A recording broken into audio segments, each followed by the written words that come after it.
नमस्कार, आप देख रहे हैं चौपाल समाचार। मैं हूं अभिषेक आनंद और चौपाल समाचार की खोज खबर टीम पुनः पहुंची है हलीमपुर पंचायत में, जो कि साहेबगंज प्रखंड के अंतर्गत मुजफ्फरपुर जिला में है।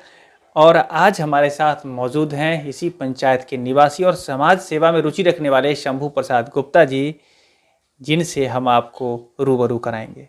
पहले आपने चौपाल में देखा है कि हलीमपुर पंचायत से संबंधित जो लोग हैं, जो जनप्रतिनिधि हैं या उनसे संबंध रखने वाले लोग, उन्होंने अपनी बात रखी है और उन्होंने विकास पर चर्चा की थी, जिसको लेकर कई सारे कमेंट भी आए हैं। आप कमेंट पर पहले देख सकते हैं कि किस तरह लोगों ने प्रतिक्रिया जाहिर की है। और साथ ही साथ यहाँ इस पंचायत में मुखिया प्रत्याशी रह चुके, द्वितीय स्थान जो रनर रहे हैं इस पंचायत में पिछले साल भी, और उस 20 वर्षों से लगातार चुनाव में भाग लेते रहे हैं, शंभू प्रसाद गुप्ता जी, इन्होंने भी कुछ आपत्ति दर्ज की है। इन्होंने कहा है कि हमारे पंचायत का विकास उस स्तर से नहीं हुआ जो होना चाहिए, जिसको लेकर उन्होंने कई सारे सबूत भी इकट्ठे किए हैं। जैसे मैं आपको अभी तो मैं विस्तार में नहीं दिखा पाऊंगा, लेकिन आप ये समझ लें कि ये जो मेरे हाथ में कागजात हैं, ये सारे कागजात सूचना के अधिकार से प्राप्त किए गए हैं, कुछ और ऑनलाइन जानकारी से प्राप्त की गई है, और यह ऑथेंटिक जानकारी इनके पास मौजूद है।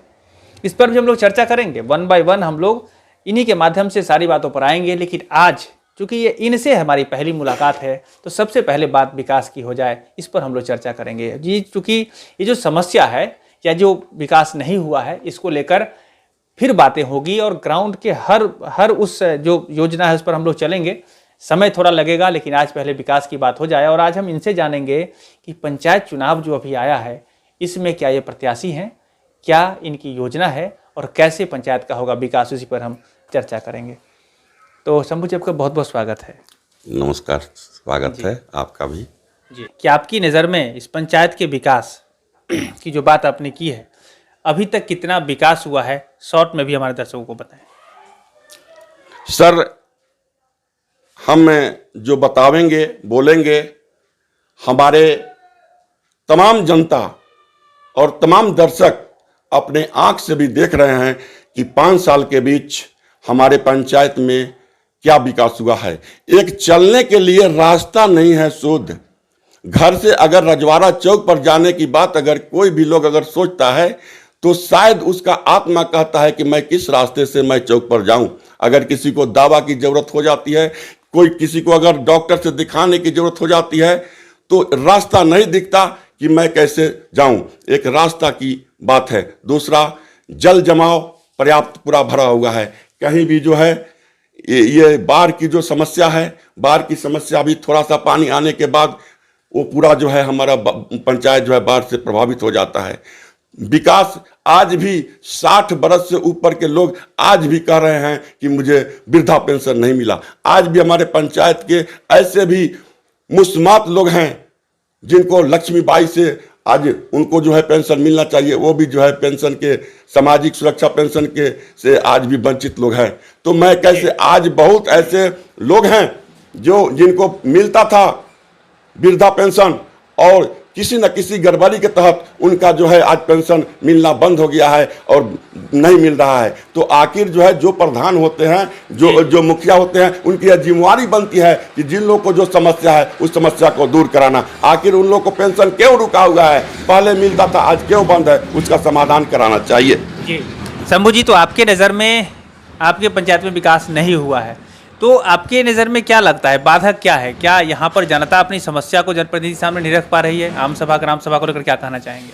सर, पहले ही अपनी बातों में हम कह दिए कि आम सभा और ग्राम सभा जनता की ताकत होती है, और जब किसी भी मुखिया के द्वारा आम सभा और ग्राम सभा ही नहीं कराया जाएगा, जनता को एक साथ नहीं बैठाया जाएगा, उनकी समस्या को नहीं पूछा जाएगा, नहीं बताया जाएगा, तो फिर उनकी समस्या का समाधान होगा कैसे? तो सबसे बड़ा बाधक यहां आम सभा और ग्राम सभा पंचायत में नहीं कराना ही मेरे समझ से यही बहुत बड़ा बाधक है। अगर आम सभा ग्राम सभा कराया गया रहता तो उसमें हमारे पंचायत के जनता जाकर अपनी समस्या को ये जो है योजना पंजी में दर्ज कराती और उसका समाधान जैसे भी होता।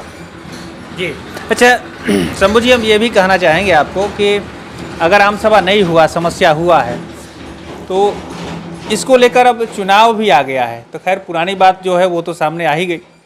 गई है, लेकिन इस बार चुनाव जो हुआ है, पिछले बार प्रत्याशी आप रहे हैं, आप भी इस बार प्रत्याशी के रूप में आ रहे हैं?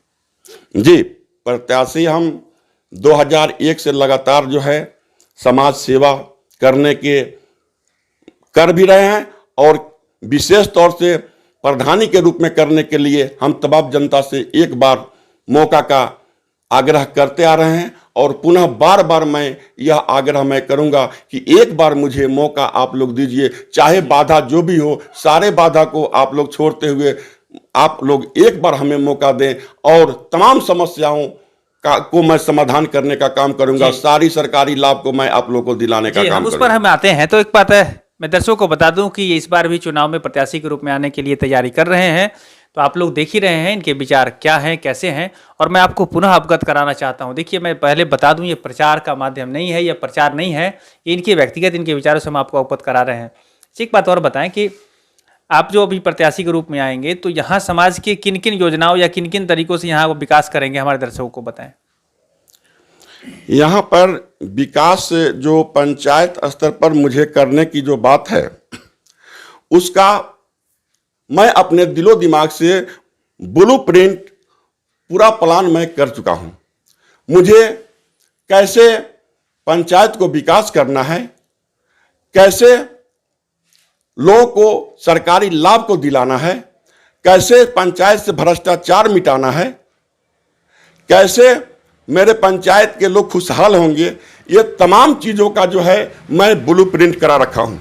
और मेरे कार्यकलाप से हमारे तमाम मतदातागण अवगत भी हैं, और मैं जो कहता हूँ सो ही मैं करता हूँ।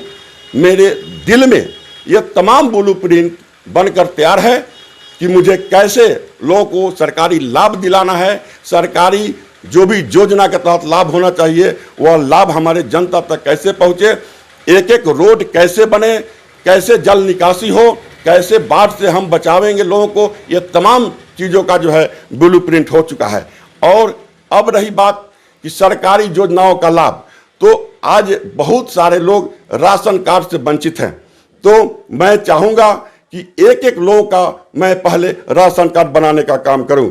दूसरा, जो भी हमारे माता बहन हैं, दादी हैं, जो 60 वर्ष से ऊपर हो गए हैं, आज भी उनको जो है वृद्धा पेंशन नहीं मिल रहा है, पहले मैं उन लोगों को वृद्धा पेंशन दिलाने का काम करूं।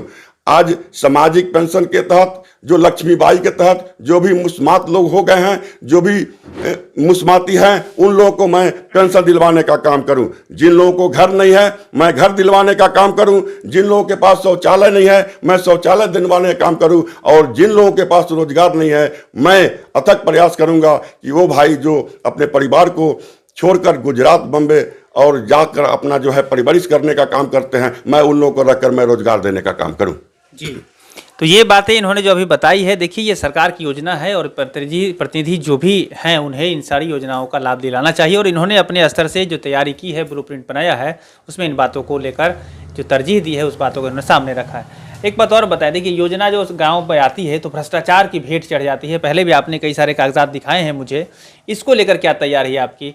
क्या लगता है कि आपके आने से यहाँ पर कुछ नियंत्रण हो पाएगा?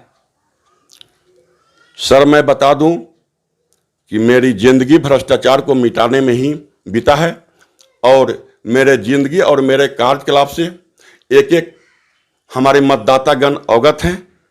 मैं भ्रष्टाचार की लड़ाई मैं आज से नहीं लड़ रहा हूं। मैं जब से होश संभाला है तब से मैं भ्रष्टाचार के विरोध में, चाहे किसी भी दिशा का भ्रष्टाचार हो, मैं उसका विरोध करने का काम किया है। मैं उसको मिटाने में जो भी हमसे हो पाया है मैं करने का काम किया हूं।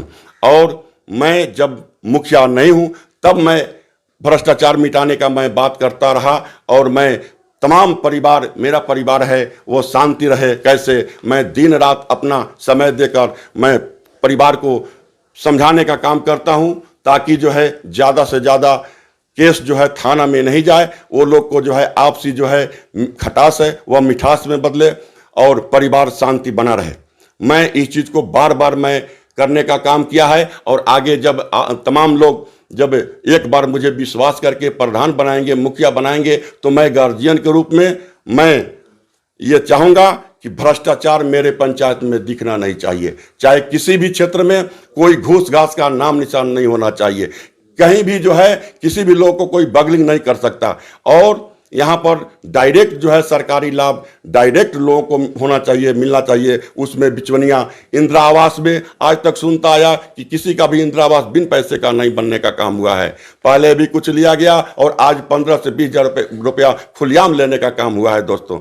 तो आज हमारे रीजन में किसी भी ढंग का भ्रष्टाचार नहीं होगा। मैं यकीनन दिल से मैं विश्वास दिलाता हूं, अगर आप लोगों को ये बात लगता हो कि गुप्ता जी ऐसा कर सकते हैं, आपको अगर यकीन हो कि हाँ गुप्ता जी जो कह रहे हैं वो पूरा कर सकते हैं, तो आप तमाम लोगों से एक बार आग्रह होगा, नम्र निवेदन है कि एक बार मुझे मौका देने, आपने मौका बहुत लोगों को दिया, एक बार मुझे मौका देकर देखें और मैं उसको करने का काम करूंगा। जी, तो ये भी बात इन्होंने सामने रखी है कि भ्रष्टाचार पर भी इनका अंकुश रहेगा और यह काम करेंगे। लेकिन देखिए, मैं जरूर दर्शकों से कहूँगा कि आप भी अपने विचार को व्यक्त करें, कमेंट करें, आपको इनका जो विचार है, इनकी जो प्लानिंग है कैसी लग रही है। चूँकि ये पंचायत के विकास, हलीमपुर के विकास की बात हो रही है और इसमें जनता, जनप्रतिनिधि सभी की भागीदारी आवश्यक है। और आप हमारे दर्शक इस क्षेत्र से जुड़े हैं, जो उम्मीदवार के रूप में आ रहे हैं, तो आप भी जरूर संभव है कि वोटर के रूप में होंगे और आपको इनकी बातों से अवगत होना आवश्यक है।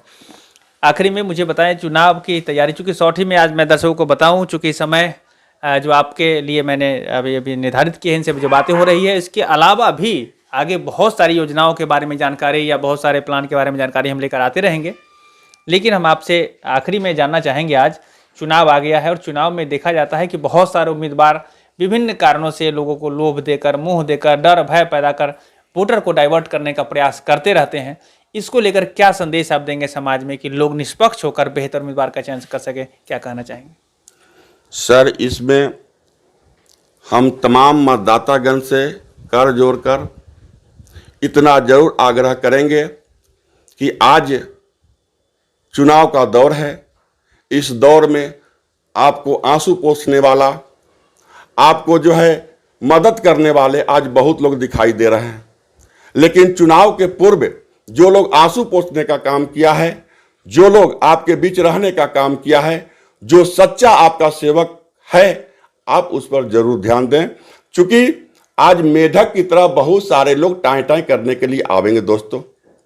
और आप तमाम लोग इस चीज को भी जान रहे हैं कि बहुत लोग किसी के द्वारा खड़ा कराए जाते हैं वोट कटवाने के लिए, तो कहीं वोट को बिखेर कराने के लिए। तो आप लोग से कुछ छुपा हुआ नहीं है दोस्तों। हम चाहेंगे कि ये जो है लालच, लोभ लालच में न पड़कर आप तमाम लोग अपने बाल बच्चे के भविष्य के लिए, अपने भविष्य के लिए और पंचायत के भविष्य के लिए एक बार आप लोग हम पर विश्वास कर और एक बार हमें मौका देने का काम करें, एक बार मुझे मुखिया बनाने का काम करें। आज बहुत लोग मिलेंगे बगलाने के लिए, लेकिन आपकी मंजिल जो है उस पर ध्यान रहना चाहिए और उस पर जो है आप लोग काम करें ताकि आपको कोई बगला नहीं सके। आज बगलाने वाले बहुत लोग मिलेंगे, प्रलोभन देने वाले बहुत लोग मिलेंगे, लेकिन कल को आपका जो सच्चा साथी हो, सच्चा सेवक हो, आप उन्हें ही चुने, सच्चा चुने, ईमानदार चुने, जो भ्रष्ट हो उसे न चुने। मेरा यह आग्रह होगा आप तमाम लोगों से। जी, तो दर्शकों ने सुना है। मैं भी आपको ये बता दूं कि चुनाव में जो आपका जो वोट देने का अधिकार है, ये व्यक्तिगत है और आपको इस बारे में गंभीरता से सोचनी चाहिए। ये चुनाव और ये वोट देने की जो प्रक्रिया है, उस प्रक्रिया में आपका वोट बड़ा ही कीमती है। अपनी वोट को समझकर बूझकर बेहतर उम्मीदवार का चयन करें और ये आपका व्यक्तिगत विचार भी होगा। सोचे समझे बेहतर को चुने, बेहतर पाएंगे। आगे और भी ऐसी खबर लेकर हम लोग आते रहेंगे। हम आपसे जरूर कहना चाहेंगे कि आप भी यदि अपनी बात चौपाल में रखना चाहते हैं तो नंबर डिस्प्ले कर रहा है, नंबर है 6206610060। आप उस नंबर पर हमें संपर्क करें, हम आपकी बात भी चौपाल में रखकर देश दुनिया को बताएंगे। तो आज के इस कार्यक्रम के लिए आपका बहुत बहुत धन्यवाद। आपको भी और तमाम लोगों को एक बार कहना चाहेंगे कि आप तमाम सबों का मेरा साथ हो और आप तमाम लोगों का विकास हो। यही मेरा शुभकामना होगा, यही मेरा प्रयास होगा। धन्यवाद। आगे ऐसी खबर को लेकर आते रहेंगे इसी आशा के साथ। दर्शकों का भी बहुत बहुत धन्यवाद। कैमरा पर्सन अभिषेक कुमार के साथ मैं हूं अभिषेक आनंद। चौपाल समाचार के लिए धन्यवाद।